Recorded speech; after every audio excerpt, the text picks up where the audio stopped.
5. We know that from the question, an athlete takes 2 seconds to reach his maximum speed of 18 kilometers per hour. What is the magnitude of his average acceleration?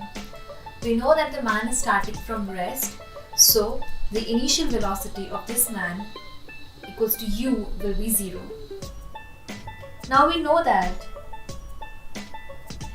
in 2 seconds he reaches a maximum velocity, a maximum speed of 18 kilometers per hour. So the final velocity is equals to v equals to 18 kilometers per hour. This is in kilometer per hour, whereas the time given in the question is in seconds. So we'll convert this quantity from kilometers per hour to meters per second, and for that, to convert kilometer per hour into meter per second, we multiply with a factor of 5 by 18. So we multiply this quantity by 5 by 18.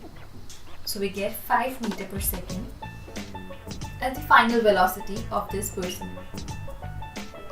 Now we know that acceleration is the rate of change of velocity.